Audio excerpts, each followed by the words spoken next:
Moisés a Deus: Eis que quando eu vier aos filhos de Israel e lhes disser: O Deus de vossos pais me enviou a vós outros, e eles me perguntarem: Qual é o seu nome? Que lhes direi? Deus disse a Moisés: Eu sou o que sou. Disse mais: Assim dirás aos filhos de Israel: Eu sou, e me envio a vós outros. Esse texto, ele é lindo demais, ele é impressionante. Ele é um texto em que Deus, ele aparece, há uma teofania, uma aparição de Deus mesmo, num lugar em que a glória dele está fumejando, pegando fogo, ardendo, mas como ele é vida e ele é maravilhoso, ele não permite que aonde ele está, que é num arbusto simples, Deus ele se mostra, né, de forma tão simples para o ser humano, enfim, ele não deixa que pegue fogo. E Moisés tem esse encontro com Deus. E Moisés é chamado para levar o nome de Deus para a libertação do povo do Egito. Moisés ele fica questionando a Deus muitas coisas. Eu não sou a melhor pessoa, Deus. Eu não sou essa pessoa. Eu passei 40 anos fora do Egito. Perdi o jeitão. E eu não sei, enfim, qual que é seu nome? Como que eu falo que você chama? Qual que é o nome do Senhor, né? Qual que é o seu nome que eu falo para o povo? Gente, deixa eu só fazer um adendo aqui. Entrou um pastor querido do meu coração, que é um pastor da minha igreja, é o Robson Xavier. Ele é um estudante assíduo de Deus e de todas as coisas, e ele é incrível. Pastor, seja bem-vindo. Eu não sei se ele tá aí. E ele é uma pessoa que vai poder... Eu queria que ele ficasse junto com a gente, porque ele é um teólogo incrível. E eu só não tô te vendo, pastor. Você tá por aí? Eu acho que ele quase entrou. Sabe quando tá tipo, meio então tá. a caminho? Tá a caminho. Tá quase. Tá bom. Eu chamei ele e ele tem muita coisa para contribuir. Ele é muito, muito incrível. Mas vamos lá. Então, Moisés, ele fala, então, qual que é o seu nome? Como que eu falo? Qual que é o nome de Deus? Aí, pastor, seja bem-vindo, que bom. Pastor, contribua conosco. Essas são meninas preciosas de Deus e preciosas da minha vida. Então, Deus, ele fala assim, você pode dizer aí no verso 14, eu sou o que sou. Esse é o meu nome. Eu sou o que sou. E você diz a eles, eu sou, enviou você. Esse é o nome que Deus se fez conhecer aqui. Eu sou. Jesus se apropria desse nome no capítulo 8, no verso 58, e a gente viu até, quem estudou semana passada aí, agora com a gente, os estudos da profecia, a gente viu que quiseram apedrejar Jesus, né? Começaram a se enfurecer, porque ele se apropria do nome de Deus, do nome do Deus Todo-Poderoso do Antigo Testamento, o grande Deus, o Senhor. Eu sou. Engraçado que esse nome é um nome que não é comum, porque a gente conhece Deus com tantas características e tantos nomes, né? O eterno, o bendito Deus, o compassivo, o clemente, o único, aquele que era, que há de vir, aquele que é imortal, o Senhor Deus, o príncipe da paz, o maravilhoso, o Pai, enfim. Mas esse nome, eu sou, é um nome que, no mínimo, a gente para refletir, assim, por que Deus quis se tornar conhecido por esse nome? E por que estamos falando disso, começando nesse assunto aqui, num tema que é sobre identidade? Bom, por que ele se coloca como eu sou? E existem uma infinitude, Deus é infinito, a gente nunca consegue estudar a Deus, né? Hoje até a frase do meu pastor, esse pastor que está aqui com a gente, o pastor Robson, ele até falou isso na pregação dele, a gente não estuda Deus, a gente vive Deus. Não tem como estudar isso, é muito infinito. Mas a gente pegar a ideia, pelo menos alguma ideia principal, que nos serve por agora, por que Deus escreve e ele fala, né? Deixa ser escrito, eu sou. Esse verbo, ele se coloca com um verbo de ser. Ele existe por si mesmo. Ele é simplesmente eterno. Ele é. Ele fala assim, eu sou. Só há coisas a partir de mim. Eu sou. Nada é sem mim. Eu sou. E identidade, que é o tema que vocês escolheram, é justamente essa ideia de ser ou não ser. É ou não é. Por que eu quis falar um pouquinho dessa ideia do nome de Deus? Porque eu não sou nada. Eu não sou nada. Quem é Deus. Quem é Deus? Eu tenho porque Deus me deu. Eu sou uma vida, eu tenho uma vida porque Deus é. Porque Deus é amor, porque Deus é criador, porque Deus me quis, porque Deus me fez, porque Ele é o eu sou. Então eu não sou nada, eu não sou imortal, Deus me dará imortalidade, me prometeu, nós começamos já a imortalidade pensando nela e vivendo ela em nome de Jesus aqui. Então eu não sou, mas Deus me faz filha. Então eu sou filha. Quando eu sou filha, eu consigo entrar num lugar que é pegar os atributos de Deus para mim. Como assim, Anne? É isso. Você só consegue se entender como pessoa, compreender a sua vida, quando você compreende quem Deus é. Por isso que, nesse tema identidade, a gente começou a falar sobre ele, porque é tudo por ele, é tudo por meio dele, sem ele nada do que foi feito se fez. Então, quando nós entendemos quem ele é, o verbo de Deus, nesse intuito de João, ali no capítulo 1 do Evangelho de João, ele fala, e o verbo se fez carne. A gente não entende muito esse verbo, é palavra de Deus, é ser, Deus é ação. No princípio, criou Deus, é o verbo, a palavra de Deus, ele é. Eu só consigo entender quem eu sou quando eu entendo quem Deus é. Isso é impressionante e isso é essencial para a gente continuar a viver. Eu só consigo olhar para mim e me entender quanto pessoa. Entender, na idade que for, gente, na adolescência a gente passa por uma misericórdia, né? Mas, enfim, assim vai. A gente vai passando por fases na vida, mas eu só consigo me entender, seja em qual fase da vida que eu estiver, quando eu entendo quem Deus é. Criador, ele é maravilhoso. E a Bíblia nos responde exatamente quem somos. Somos filhos dele. Filhos, na Bíblia, filho é mais do que nascer. É como se fôssemos parte de Deus. Deus nos promove, nos dá coisas que só ele pode dar, porque Deus amou tanto o mundo que deu. Então, nós recebemos, nós somos santos porque ele é santo, nós amamos porque ele amou primeiro, nós somos seus filhos porque assim ele quis, nós temos vida eterna porque só ele é eterno e imortal. Então, nós somos porque ele é. E nós só somos porque ele é, porque nós não somos sem ele. Entenderam isso? Isso precisa ficar muito claro para nós. E isso é a essência da vida, isso que me permite não me suicidar, por exemplo. Não querer morrer nessa terra. E às vezes dá vontade, porque misericórdia. Mas quando você entende quem você é, e a Bíblia me explica isso, quem eu sou, de onde eu vim, para onde vou, então eu consigo entender qual é a minha identidade, qual é a minha essência. Eu só consigo entender a minha identidade quando eu entendo quem é Deus. Deus é amor. E ele é diferente de todos. Ele é o único Deus. Pois bem, a Bíblia me explica as perguntas.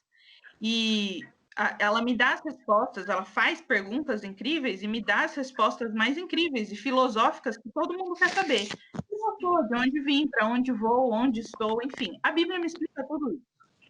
E de forma específica, agora entrando na parte final, mas a parte central também da nossa conversa e reflexão, a Bíblia me explica onde eu estou. Então, de onde eu vim, das mãos de um Criador, da ideia de um Criador, do querer de um Criador, que é amor, e é meu Deus. Então, quem eu sou? De onde viemos? Né? Dele. Para onde nós estamos indo? Nós estamos indo para as mãos ao vivo desse Criador. Nós vamos vê-lo em breve. Nós estamos indo para a eternidade. E nós estamos chegando lá. Mas existe uma pergunta da identidade que eu queria fechar com vocês aqui. Onde estamos? É muito importante essa pergunta. Parece que não. Parece que, já basta eu saber, então, de onde eu vim, para onde eu estou indo. Não, mas onde você está? Onde você está na história do mundo? Isso a profecia me responde, é por isso que a gente estuda a profecia. Isso é muito incrível, porque eu consigo saber de forma tridimensionalmente linda onde eu estou. Onde estamos? E onde estamos é tão importante quem somos.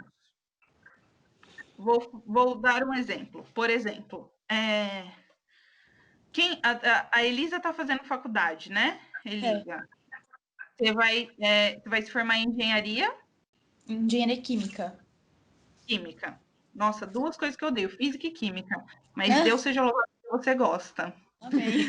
Mas, então, por exemplo, você é Elisa. Você é essa pessoa. Você entrou na faculdade e num momento da sua vida, você será uma engenheira química. E esse momento você tem responsabilidades, né? Você está se preparando para isso e no momento da sua vida, você também vai ser engenheira química. Uhum. Não muda quem é a Elisa que você já é. Você é Elisa, você já é essa pessoa. Mas em um momento da sua vida, você vai ser engenheira química. Você vai agregar isso em você, porque aquele momento foi crucial na sua vida para te agregar isso, para você ser também engenheira química. Por que eu estou dizendo isso? Porque na história da Terra, para você saber exatamente, além de você saber quem você é, você precisa muito saber onde você está. Em que ponto da história você está? Outro exemplo, Noé. Noé, quando ele vivia lá, ele não estava aguardando a volta de Jesus, porque Jesus nem tinha vindo a primeira vez. Ele estava construindo uma arca para pregar e falar que as pessoas precisavam se arrepender porque ia chover demais, o mundo ia ser refeito e destruído para ser refeito através da água. Dilúvio, enfim. Noé, ele sabia exatamente qual era a intenção da vida dele naquele ponto da história. Quem ele representava na história de Deus. E assim foi com muitas pessoas ao longo da história. Portanto, essa pergunta e essa resposta de onde estamos na linha da história do mundo, ela é essencial para a gente entender, ela é essencial na questão da nossa identidade. Nós entendemos que Deus Ele é maravilhoso, e eu só sou porque Deus é. E eu só consigo me entender quando entendo quem Deus é, maravilhoso, poderoso, amor. Mas onde eu estou na linha do tempo, isso me define ainda mais. Isso define ainda mais a minha identidade. E daí a gente precisa abrir em Apocalipse capítulo 12. Tá bom? Vamos lá? Apocalipse 12.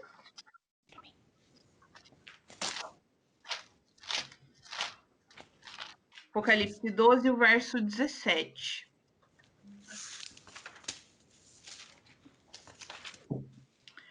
Pastor, eu estou indo para a parte final e eu queria que você depois abrisse seu microfone e compartilhasse conosco suas ideias, que elas serão sempre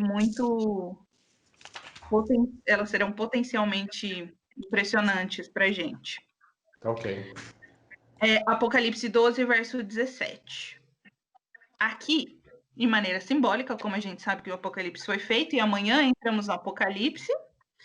Aqui Deus diz assim para João: irou-se o dragão contra a mulher e foi batalhar, pelejar com os restantes da sua descendência, os que guardam os mandamentos de Deus e têm o testemunho de Jesus.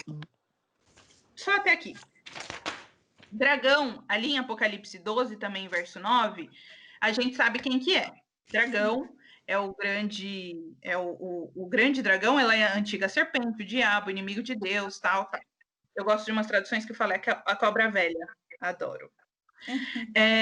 Enfim, a gente sabe que a mulher é a igreja, o povo de Deus. E aqui, em todo esse capítulo, fala da história do povo de Deus, que o povo de Deus ia ser perseguido, apedrejado, mas ia ser cuidado por Deus, ia ter um tempo de muita perseguição, mas Deus ia cuidar do seu povo. A mulher, a igreja, o povo de Deus.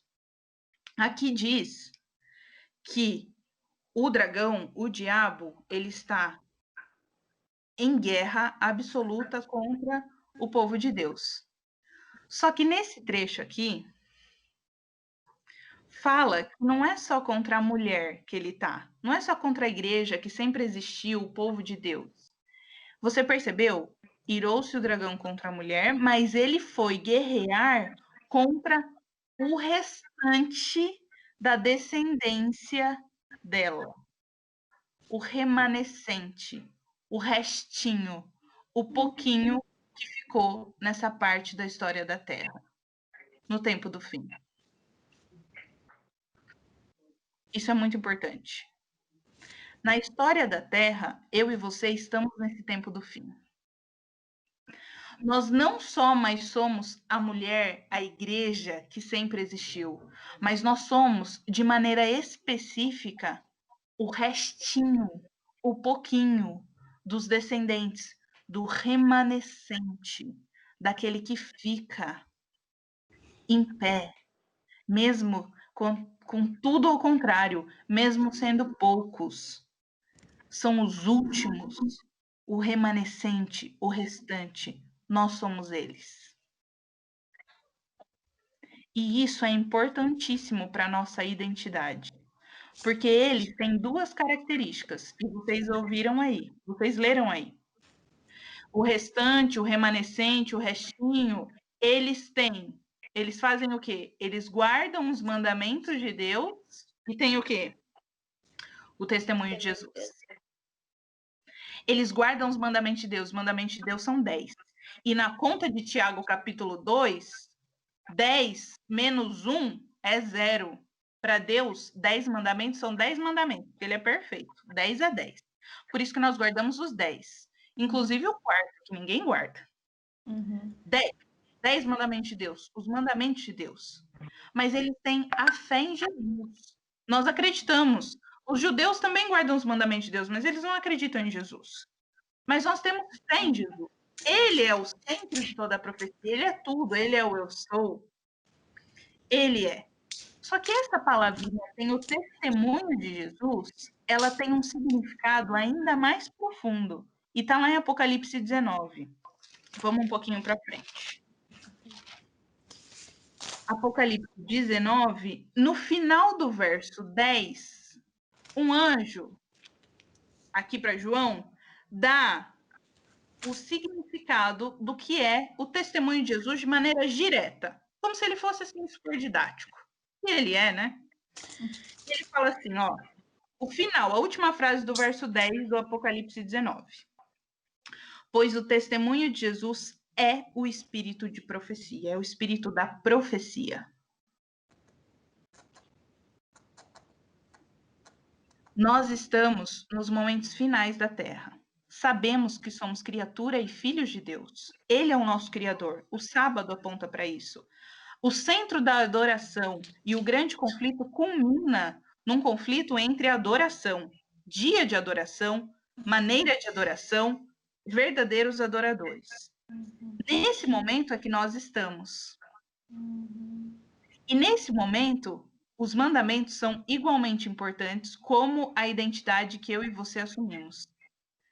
que temos o espírito da profecia. O espírito da profecia é algo que nos garante lá, que nos é garantido em Daniel. Quando nós temos Daniel capítulo 8 e 9, nós estudamos isso.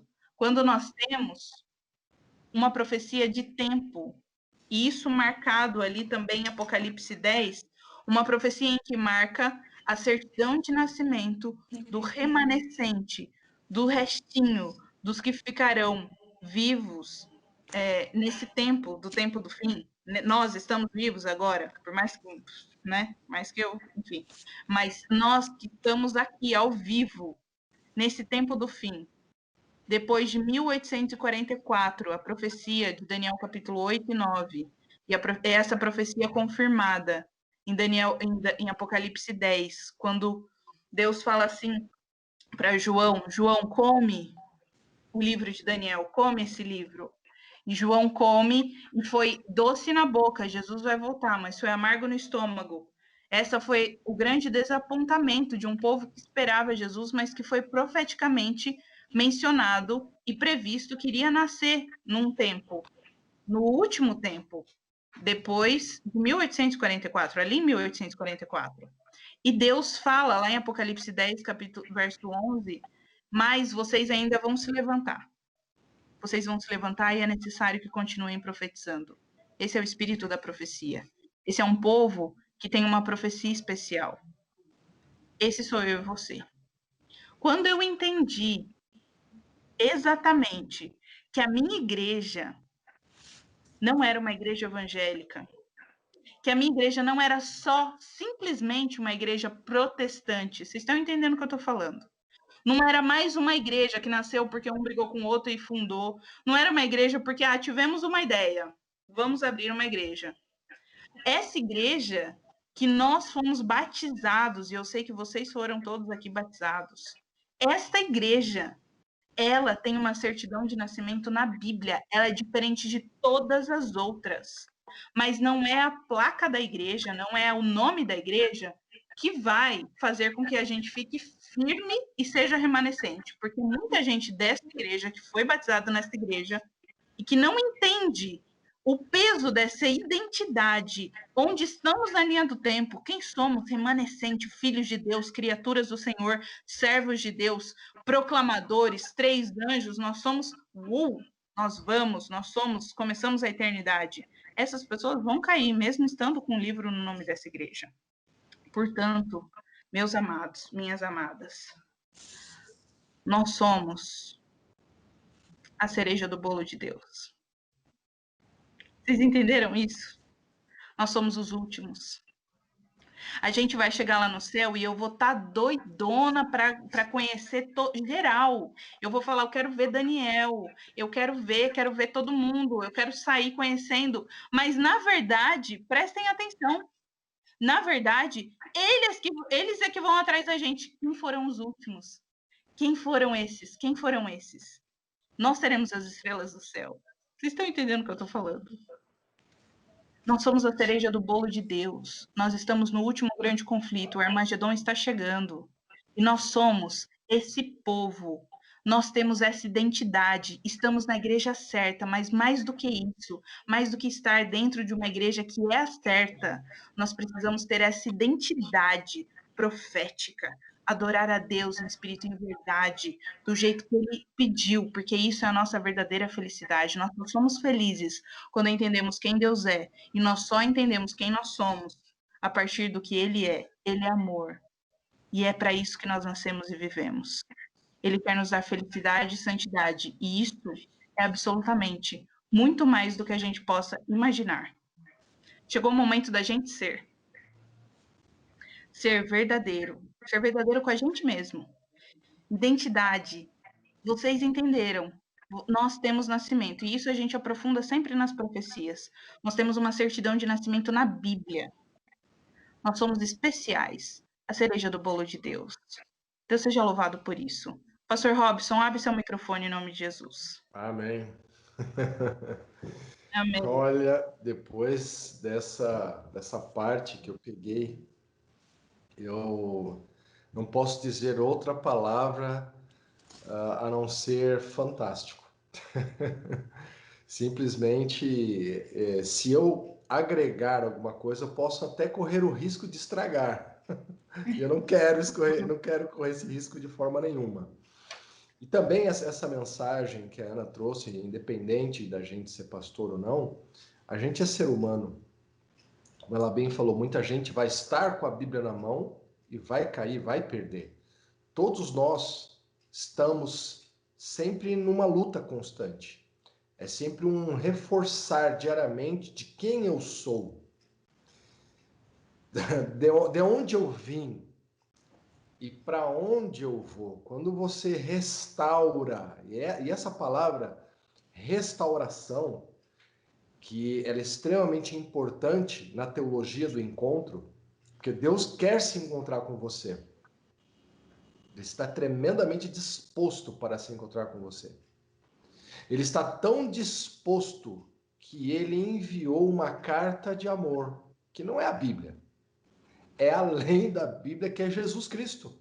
Uma carta de amor que se fez carne e foi crucificada numa cruz.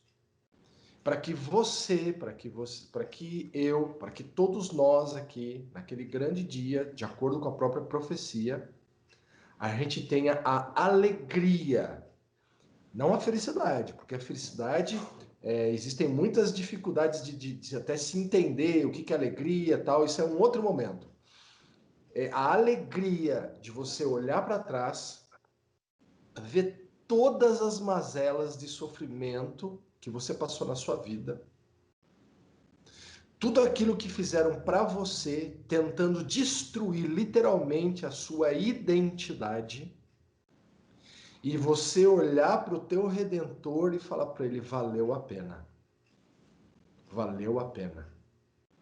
Então, nesse time aqui, eu não sei se tem... Eu tô vendo só 4 pessoas. Tem mais pessoas, Anne? 6. Tem mais 2. Tem o Quem Matheus. são? Tem o Matheus. E tem quem mais? Ó, tem a Duda, a Vitória, a Elisa, que sou eu. Ok. É, Prazer aqui. Então, nesse time feminino, no qual nós aqui estamos em minoria, e glórias a Deus, porque nós estamos vendo que as mulheres, elas têm um papel muito importante na sociedade, teve no passado, tem no presente e vai continuar tendo no futuro na obra do evangelismo. A gente tem a Anne, que de uma forma fantástica tem feito um trabalho assim que é de primazia. Eu louvo a Deus por conhecer a Anne. Deus seja louvado por isso, e a gente está construindo uma grande amizade. Amém. Eu não quero que essa amizade fique só na Anne. Eu quero que essa amizade vá para, deixa eu ver aqui, a Elisa, para a Vitória, para a Duda, tem o Matheus também, para todos vocês. Quero realmente fazer parte dessa família humilde e batalhadores na obra do Senhor. Então, finalizando. Sejamos aguerridos. Não sei se vocês sabem o que significa essa palavra. Então vocês anota ela, aguerrido. Depois você vai no dicionário e vai pesquisar o que é aguerrido. Sejamos pessoas intrépidas. Opa, mais outra aí. Poxa, esse pastor aí vem com uns negócios esquisitos aí, parece uma salada de letra. Anota para você pesquisar. Sejamos tudo isso. Porque Deus diz assim em Apocalipse capítulo 3, ele fala assim: tomares, que bom se tu fosses frio ou quente. E ele diz uma frase muito dura: porém tu és morno, estou a ponto de vomitar-te da minha boca. Que nós não sejamos mornos, de forma nenhuma. E a profecia não é para nos aquecer, é para queimar a gente, para esturricar a gente.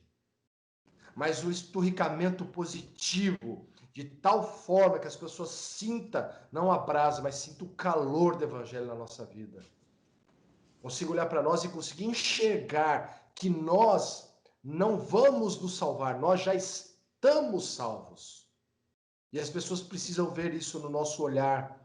elas têm que ver isso na nossa forma de se apresentar, na nossa forma de falar, na nossa forma de tratar as pessoas. Eu louvo a Deus porque ainda nós estamos conseguindo encontrar pessoas. E nós não precisamos ir lá para a África, nós não precisamos ir para a Alemanha, nós não precisamos ir para a Turquia, nós não precisamos ir para o Líbano, nós não precisamos ir para lugar nenhum. Está cheio de filhos de Deus aqui no nosso município mesmo, carentes da verdade dele. E nós temos que fazer o nosso trabalho pelos nossos irmãos de pátria também. Deus seja louvado por isso, porque a gente tem que também trazer a nossa identidade patriótica para trabalhar pelos nossos também. Foi um prazer conhecer a todos. Deus abençoe. Anne, palavra contigo. Amém. Amém, pastor. Pastor Robson, ele está super sempre disponível para agregar. A gente apresento ele a vocês. E é alguém que é não só estudioso na vida, estudioso lá da USP e tudo, mas é um estudioso da palavra de Deus, que é o mais importante. Amém. Eu agradeço a Deus porque eu entendi quem eu sou. E isso me faz ficar cada vez mais firme e focada naquele que é o único foco, que é o Senhor Jesus Cristo. Isso não me faz absolutamente cair ou ficar chateada com as pessoas chatas da igreja, que a gente sabe que existe. Eu vou contar uma coisa para vocês para terminar e eu vou pedir para o pastor orar aqui. Gente, eu tenho essa cara redondinha, fofinha, mas eu era terrível. Terrível. Eu era uma pessoa extremamente agressiva. Terrível. E porque Deus é o grande amor, ele me transformou. E hoje eu sou essa pessoa caminhando com Jesus, com muitos defeitos, mas caminhando com Jesus. Amém. Uma vez, e eu não conto isso, e não é para ninguém ficar rindo demais, porque às vezes eu dou risada, mas eu estou rindo, mas é de desespero, sabe aquela figurinha? Uma vez eu frequentava uma igreja, não aqui, em outra cidade, e eu era uma pessoa extremamente brava, extremamente assim, não brava, eu era muito justiceira, entendeu? Então, assim, era sempre muito justiceira.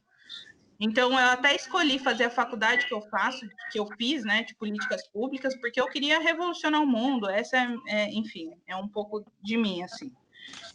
Eu sempre fui essa pessoa, assim, se você maltratar tal, eu comprava a briga de todo mundo e tal. E eu ainda não conhecia Jesus Cristo, apesar de ter nascido na igreja, né, de ter os pais religiosos, enfim. E eu era essa pessoa, sempre muito ácida, muito legal, sempre fui gente boa, não estou dizendo que eu não era gente boa, mas muito agressiva. E um dia, no ensaio do coral, eu levei um amigo que nunca tinha entrado em nenhuma igreja. Eu sempre tive amigos que não eram adventistas. E um dia eu resolvi entrar no coral da minha igreja e eu levei um amigo que não era adventista. E esse amigo não só nunca foi adventista, como nunca pisou em nenhuma igreja. E ele entrou de boné no ensaio do coral à tarde, no sábado à tarde. Ele entrou de boné na igreja. E um ancião da igreja estava no banco de trás, eu sentei com ele, mas um monte de gente, assim, eu, umas amigas, e esse nosso amigo, e tinha outros, mas esse estava de boné. O ancião da igreja bateu no ombro dele, sabendo que ele estava a meu convite. Bateu no ombro dele e falou assim: ô rapaz, você não sabe o que é a casa de Deus? Tira esse boné, né? Desse jeito. Meus amados, minhas amadas, a Annelise, do jeito que veio foi. Eu fui segurada, eu subi no banco da igreja para bater no ancião. Eu fui segurada pela graça de Deus, por todas as pessoas que estavam lá, para bater nesse homem. E assim, foi um furdúncio no meio, porque eu, assim, se você for parar para pensar, ele estava defendendo. Na minha cabeça, eu estava certíssimo. Eu estava defendendo meu amigo, que afinal eu fui lá, inclusive levei um visitante lá, coisa que esse ancião não tinha feito. Enfim, Mas eu, por exemplo, tenho esse histórico da vida e outros tantos, que eu quase rolei. Eu tinha um ódio, mas um ódio absoluto das pessoas que se diziam crentes e não eram, sabendo que eu sem saber que eu era a pior delas, porque eu também era essa pessoa. Mas essas pessoas hipócritas e tal, e eu xingava, e eu mostrava, olha, sem palavras. Graças a Deus deu pôr do sol, Senhor. Vamos fazer oração de pôr do sol também. Mas o que eu quero dizer com isso? Eu não sabia quem eu era. Eu não sabia onde eu estava. Eu não sabia de onde eu tinha vindo. Eu não sabia quem era o meu Deus. Hoje, meu povo, minhas amadas, meus amados. Hoje, se o pastor Roger, pastor Robson, que está aqui, se quem for cuspir na minha cara, pois eu não saio dessa igreja, porque na verdade eu estou falando de identidade. Eu não saio dos braços de Jesus, porque ele é amor. Era isso que eu queria deixar com vocês. Quando as pessoas ficam nervosas com as coisas da igreja, elas têm razão. Só que isso não nos deve fazer sair. E eu vou falar a última frase. A carreira do cristão é uma carreira solo. É uma carreira solo. A gente vê Abraão indo sozinho, subindo no monte, carreira solo com Deus. A gente vê Daniel ali sozinho. A gente vê todo mundo, José sozinho lá no Egito e orando na prisão, e Paulo, rejeitado até pelos discípulos, sozinho. A carreira do cristão, a carreira da cristã é uma carreira solo. Então, a gente não tem que esperar que todo mundo seja essas pessoas incríveis que a gente gostaria que fosse, mas no céu vai ter todo mundo incrível, e nós estamos indo para lá. Então, independente do que aconteça aqui, lembre-se sempre, independente, saibam quem vocês são, onde nós estamos na história do mundo. Quem é o nosso Deus? Acabou. Não tem para ninguém. Nós somos cereja do bolo de Deus, estamos indo com ele para a eternidade.